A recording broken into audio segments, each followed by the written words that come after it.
Right, done very well. I'll begin.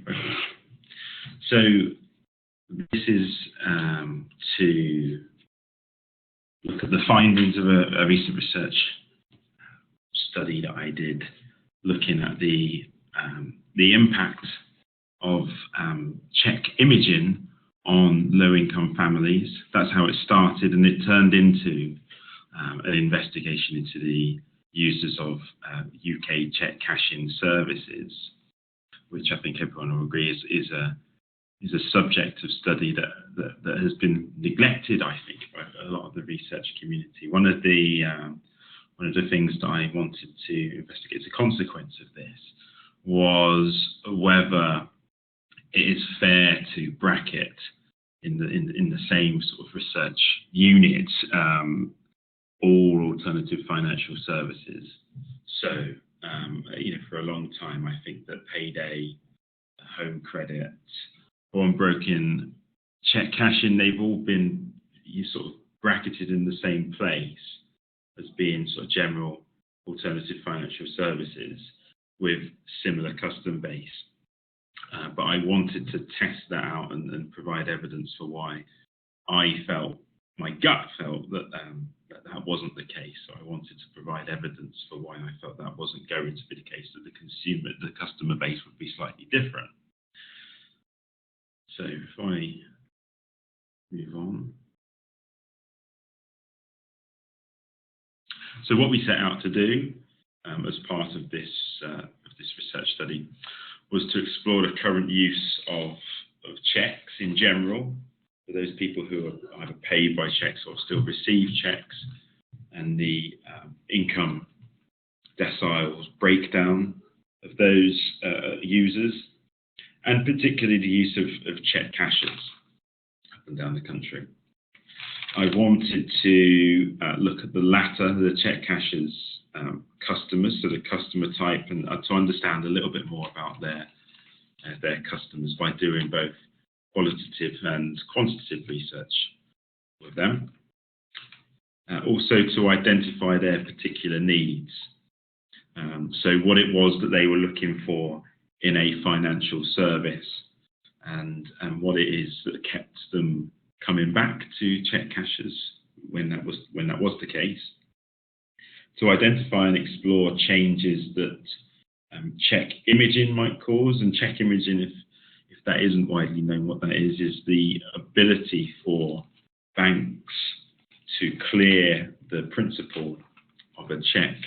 When you pay in a cheque, there's a waiting period, and that waiting period will be greatly reduced to 48 hours as a consequence of cheque imaging. And cheque imaging, the date of the introduction of cheque imaging is sometime in October this year, so quite soon. So I believe that we'll all be hearing a lot more about that in some months to come. And finally, to look at these potential changes and changes to cheque imaging in relation to, in particular, low-income consumers. And also, as I said, insight into the financial health of cheque cashing customers, and in particular their financial behaviours. What keeps them coming back, as I say, to the cheque cashing shops, and in the context of alternative financial services. Okay, so very quick simple breakdown of the cheque cashing customers. We did a large sort of survey of them, and we found that by the way, we compared this our own survey with the industry data that the cheque cashers trade body holds, and that trade body is called the BCCA, which used to stand, I think, for British Cheque Cashing Association, but now it's just simply BCCA. And so we found that of the occupation types of the people who are using cheque cashers, 20% were unemployed. 31% were in skilled employment, so that composed largely of local pickers. When I did the qualitative research, I drilled down on this a little more, so that included pickers, warehouse workers, carers, or those who worked in care homes, and those who worked in call centres. 32%, which composed the largest proportion of people who used cheque cashers, were in skilled manual work. So they were largely plumbers, fitters, joiners, and other trades. Only a very small amount, 3%, were other. So they recorded themselves in the recording of their answers to this question. It wasn't quite sure whether they were paid or non-paid domestic workers. So that we recorded that here as other, but as you can see, it's a very slim proportion. And 14% gave no answer. So it's largely by occupation type. It's largely skilled manual workers. By age brackets,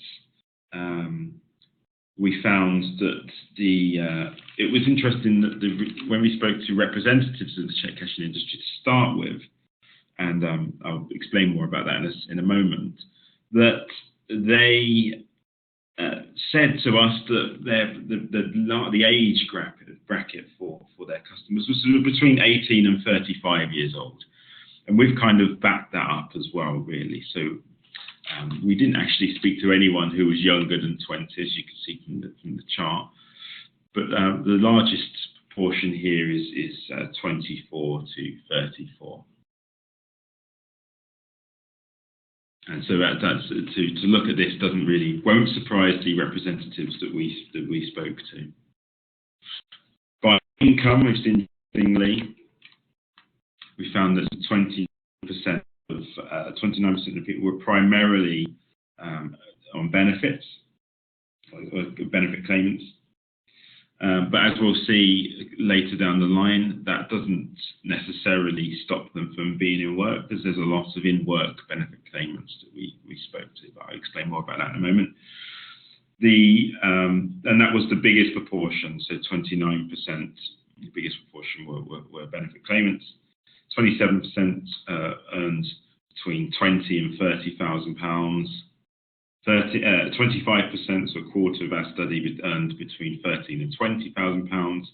15% earned £13,000 and less, and just 4% earned as individuals, I should say. All of these are individuals, not households. 4% earned £30,000 or more. So how this fits into with the representatives' own knowledge of their customers and the information that we've gleaned from the industry, from the BCCA. The age was mostly 18 to 35, as I said. That was something that was backed up by lots of the industry representatives that we spoke to as part of this research project. Social class was described as being primarily working class, and those people who are in the social groups C, D, and E's. The country of origin was very interesting. In certain communities, there was a large majority of people who were Eastern European. And as we could drill down a little further in the qualitative research, we found that cheque cashing shops also shared their premises with a local where you can send money back to your originating country, where you can get phone cards. It was used as a one-stop shop for temporary workers and other recent immigrants. So that was why they were starting to be a key asset for particularly sort of new immigrant workers. Their employment status was predominantly employed, and the financial situation, most were banked. 95% of customers produced a bank card as part of their ID package. So for a large proportion of them, it's absolutely necessary to be banked in order to use those services. Most customers have had difficulties in the past financially, living hand to mouth. They may not have a terrible credit rating. Possibly they don't know what their credit rating is, but that was the industry representative. They said that their customers may not have a terrible credit rating, but are definitely living day to day. So whether they were, this goes a little bit deeper into the analytics of the survey data that we've generated. We found that 65.5%, so a good deal of people self-defined as regular customers. It's very interesting to know that for those people who were, for all customers, not just self-defined regular customers, 78% were using cheque cashing to access money straight away. That was their primary reason, primary purpose for using cheque cashing. And for those people who are regulars, so those 65.5% are regulars, and that was defined as using it at least once a month. 58% were using it primarily because they don't have a bank account. So that's slightly jars with some of the representatives' opinions or attitudes that we spoke about here. So it's interesting to note that those people who are using cheque cashing regularly were doing so primarily, over half were doing so primarily because they didn't have access to a bank account. So we asked a series of other questions, scenario-based questions, really. We asked primarily, what that person would do if the cost of cashing a cheque would increased, what they do. 51% answered the answer to that question, what I would do today. So that means that they would continue to use not only their cheque cashing, but also the cheque casher that they use. Just 9% said that they would use another cheque cashing service. So that means that they would, how we might interpret this is that those people will not shop around if the cost of cashing a cheque goes up. They want to stay with that particular cheque casher come what may, really, which suggests brand loyalty. For those people who are slightly more charitable and those who are more cynical, that would suggest maybe consumer inertia, don't want to shop around, are quite happy sticking with where they go to today. But overall, 60% when you bracket them up would do what they did today at a cheque casher or use another cheque cashing service. So 60% would continue to use cheque cashing if the cost went up.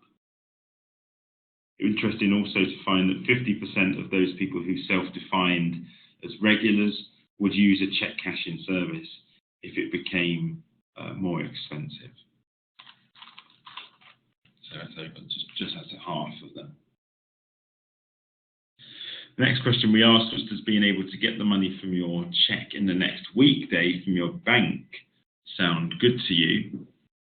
Some 58% liked the idea of next day cash. And when we drilled down on this one, we found that 47% of those would even find it good to have a smartphone to pay in.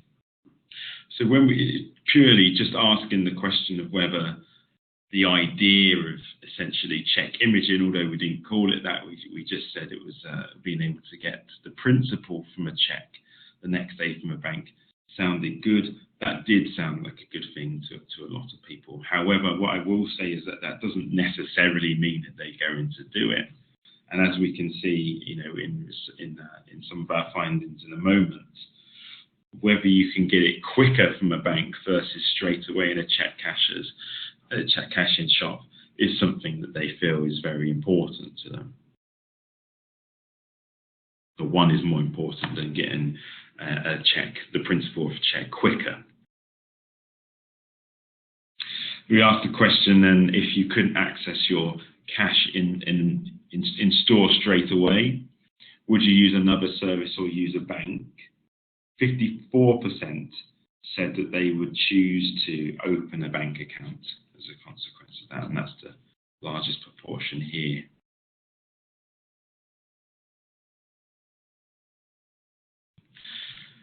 So a quick analysis based on that data and what the representatives pointed out. So yes, there was an assumption by the representatives, which the survey data confirms, that convenience plays a huge factor into consumers, customers wishing to use cheque cash in shops. Just under a quarter were primarily using cheque cashing because they had no access to a bank account. And I should just say also that those people who expressed interest in opening and using a bank account, as you can see on this slide, that doesn't necessarily suggest that those people will, as I say, go away and get a bank account, or even could get a bank account. They may not have the ID and verification necessary for that. So on this next one, 46.7% of users were using the cheque cashing service weekly. And it's interesting because of the assumption that the weekly pay packet is a thing of the past. I think if I'm naming names, it was Ian Duncan Smith who said, to the point about universal credit being a monthly payment rather than a weekly payment, that the days of the weekly packet are a thing of the past. Well, that isn't necessarily the case for those people who are regular users of cheque cashing services. Our evidence here bears out the fact that people are still paid weekly. And I think if I remember rightly, a figure off the top of my head that says that around 50% of people who earn £10,000 a year or less are paid weekly. Also, then 21% use yearly, which is the next frequency, not monthly, as you might assume. And then 18.3% of people using cheque cashing are using it monthly. So we're assuming there that there are a lot of one-off uses of cheque cashers. And final part of our analysis on this section was that a small percentage are using cheque cashing because they didn't want a bank account. So that's the choice, the sort of full choice that a bank account wouldn't have worked for them, and they would much rather use the services of a cheque casher. So in addition to the survey data and the interviews of representatives, we also carried out a group of in-depth interviews, and we were very lucky enough to be able to go and sit in a shop in Peterborough that was called the Cash Shop. And the manager of the Cash Shop is someone senior in the BCCA. And they were very happy and very kind enough to allow us to carry out some of those in-depth interviews with willing participants in those shops. So I spent a few days up in Peterborough doing that. What we found, the high-level sort of stuff, information that we got through those depth interviews, was that the majority of people we spoke to were in their early 20s, but the ages ranged really from 18 to 37 years old. All but 4 of the people that we spoke to were Eastern European, and that had to do with the area we were in and the large numbers of temporary workers and local recent immigrants to the locale, and a lot of them were working sort of on local farms, and we're using the cheque cashing shop as a one-stop shop essentially, so they could draw the principal down of their cheque, send money home straight away, and they would come in sort of busloads of guys sort of walking in and doing that in a session and then walking out again. So that was very interesting to see. They were only too happy to talk about the service and how much they liked it. I'd say 23 out of 25 people we spoke to in the depth interviews were employed, and as I say, a lot of them had employment such as sort of local farm hands and pickers and working sort of building sites, and were doing that, and they in full knowledge that it was only going to be a quick job. 20 of the people we spoke to were using the cheque cashing services on a weekly basis. And as you can imagine, again, the majority of the cheque cashing service users were using it for wages primarily, and then the other bits on top of that were useful, so they didn't have to go to 6 or 7 different shops, one to get the phone card, one to send the money home. That really shaped the reasons why they didn't want to get bank accounts. Those of them that actually could, those of them who had the ID necessary to open up a basic bank account, they didn't want to anyway because they could do everything in one place. Some of the stories that I heard during the interviewing period were related to financial exclusion in particular, something obviously that us at Toynbee are all very interested in, is using it as a one-stop shop, essentially. So for those people who I prefer using cheques and I don't want to open a bank account, as you can see on this slide, I use here to get paid for my job, and then I transfer the cash into my bank account down the road, so I get access to the money quicker. That was actually a really interesting story of a guy who used to get paid his cheque on a Friday afternoon, would run down to the cheque cashers on his lunch hour to use that, and then would take the principal off of his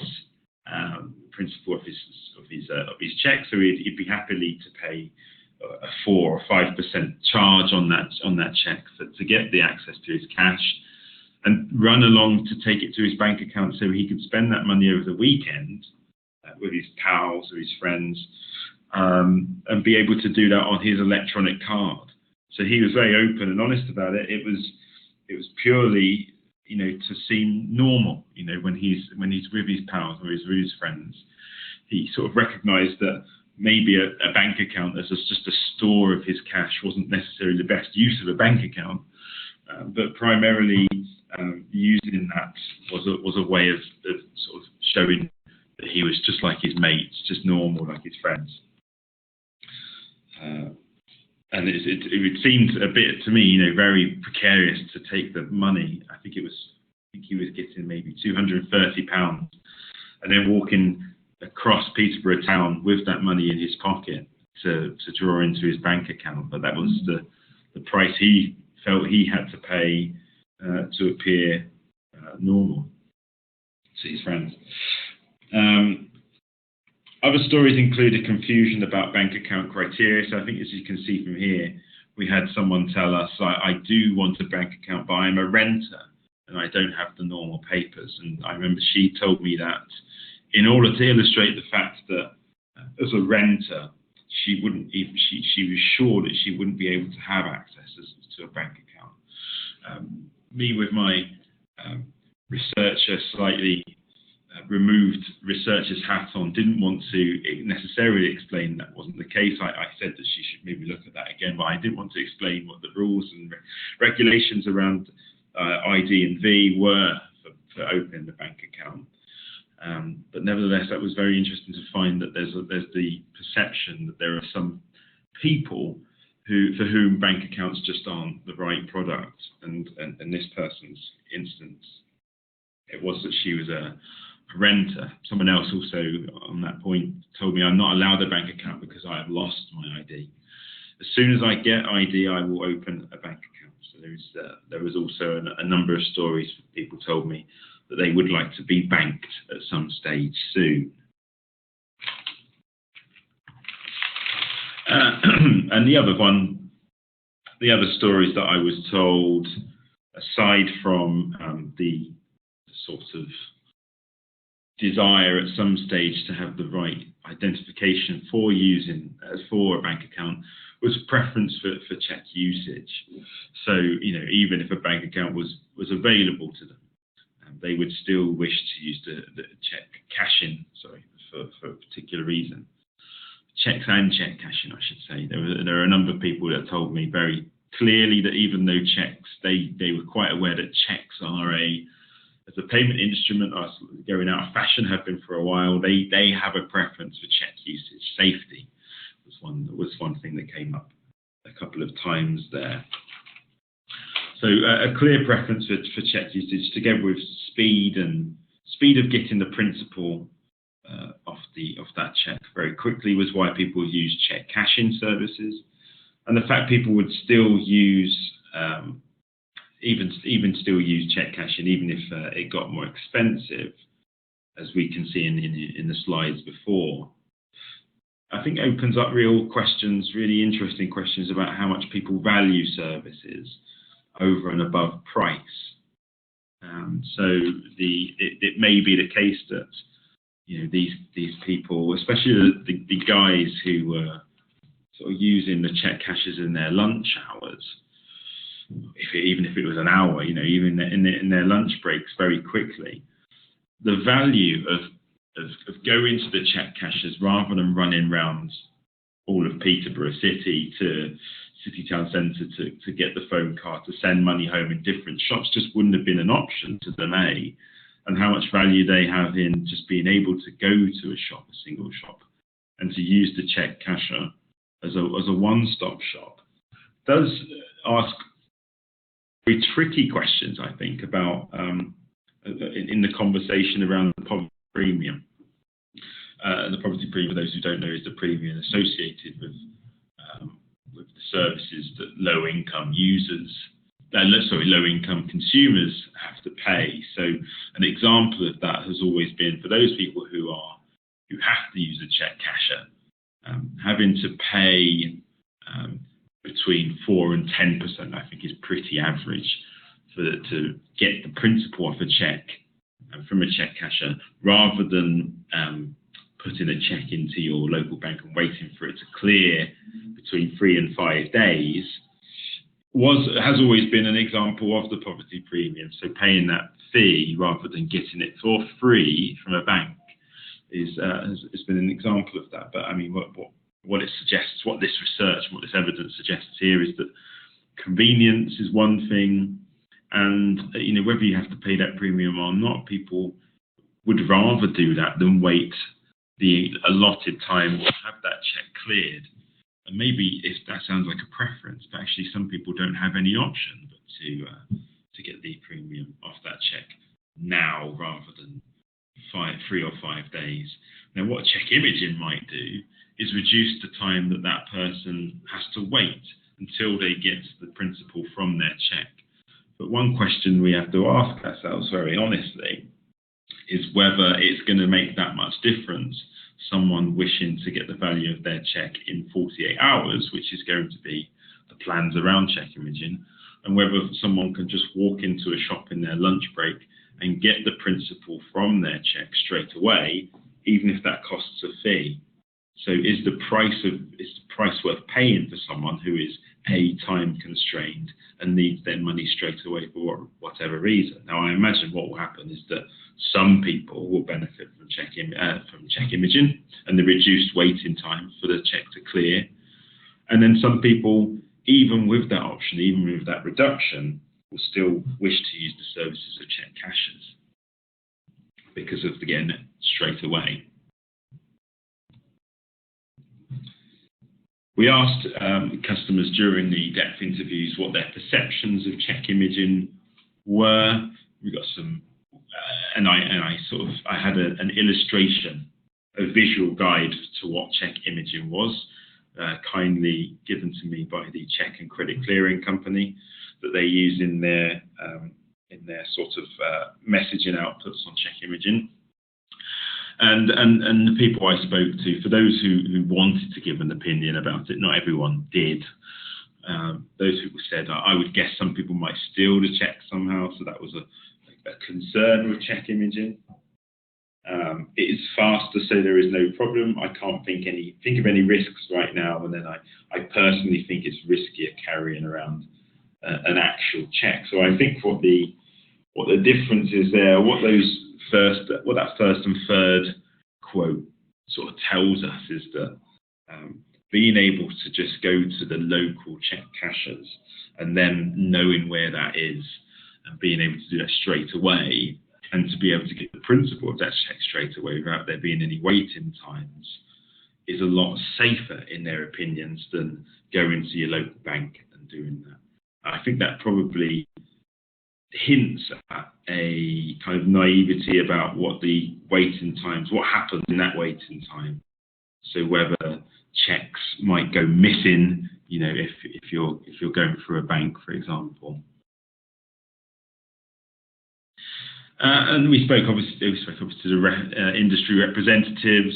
They had many concerns about cheque imaging themselves. So fraud is a big concern for them. The double deposited cheque is a worry for them. So those people who are going through the imaging process with their bank, but also they will retain the physical cheque. And their worries, the industry, being the cheque cashing industry representatives, are worried that they'll be able to use that physical cheque whilst the image of their cheque is being processed through their bank, so that counts as the double deposited cheque. Most also said that there would be no costs. I said there would be no costs increase upon the introduction of cheque imaging. So that essentially says the industry representatives of cheque cashing customers, they are nervous about putting up their costs anymore in light of this sort of new competition from banks, essentially introducing cheque imaging, which means that will have a knock-on effect on their industry. However, most representatives could not think of any other ways they could absorb extra costs without passing this on to the customer. So if there are extra costs as a consequence of cheque imaging, I'll comment on what I think in a moment, but if there are extra costs, then they couldn't think of another way in which to cross-subsidise any other part of their offer, if you see what I mean.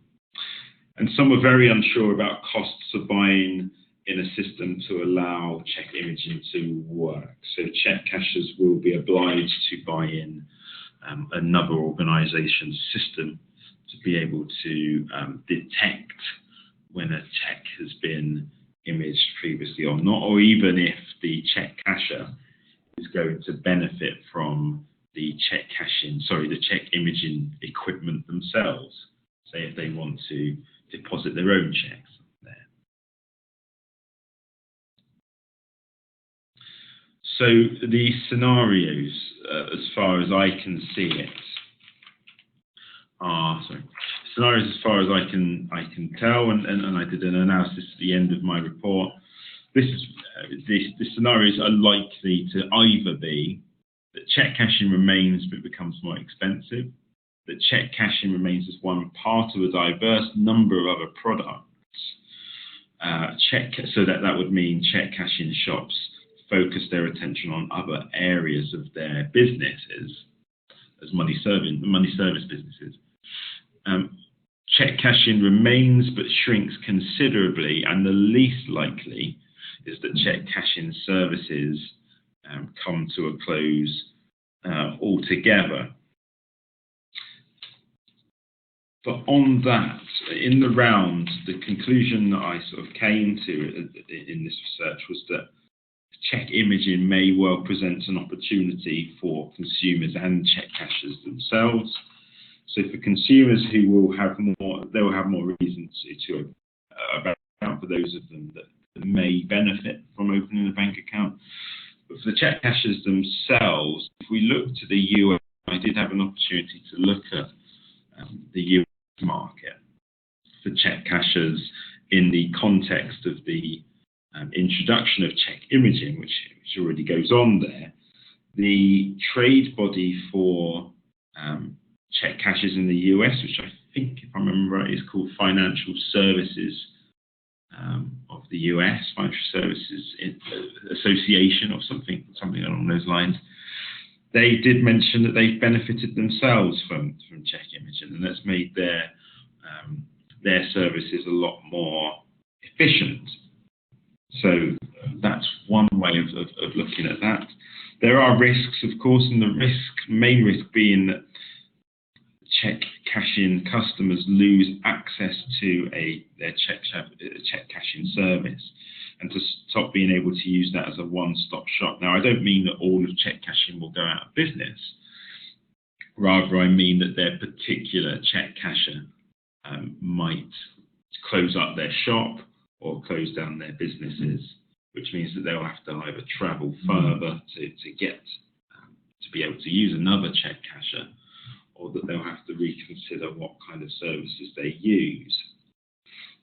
And risks also for cheque cashers is that they'll be usurped by faster clearing. Though may also lead to market concentration. So for cheque cashers who are rather doom and gloomy about the introduction of cheque imaging, what it perhaps might mean for some of the bigger ones is that there's a concentration of users of cheques who still want the principle of their cheques right away. If a number of other small cheque cashers, it looks like they won't be able to serve cheque cashing anymore, which is a serious conversation I believe is going on among that industry at the moment. And where cheque cashing will be completely neutral is where price doesn't necessarily modify behaviour. So if the price of or the costs of cashing a cheque go up for a particular reason because of cheque imaging, that won't necessarily have an impact on the behaviour of loyal customers, regular customers who, in the evidence I've seen, have said that even if costs go up, that's not really going to affect or impact what they do. And the neutral option for the industry is that there is a shrinking market anyway because of cheque usage. So they will have been thinking through what the potential impact is for them. Anyway, this is just another element of the conversation that industry is having with itself anyway. I wanted to just finish up there by sort of reading through my conclusive paragraphs of a accompanying blog that I did for this report.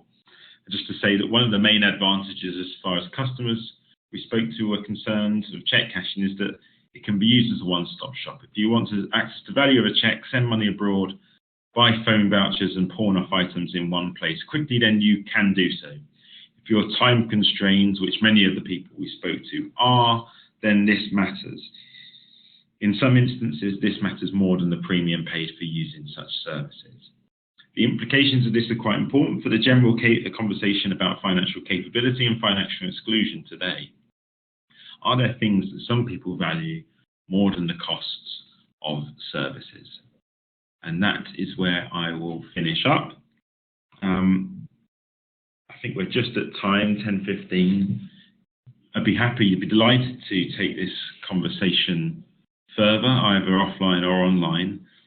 Just to give you my email address, I was hoping it would be there, but my email address is carl, carl.packman, Packman, at toynbeehall.org.uk.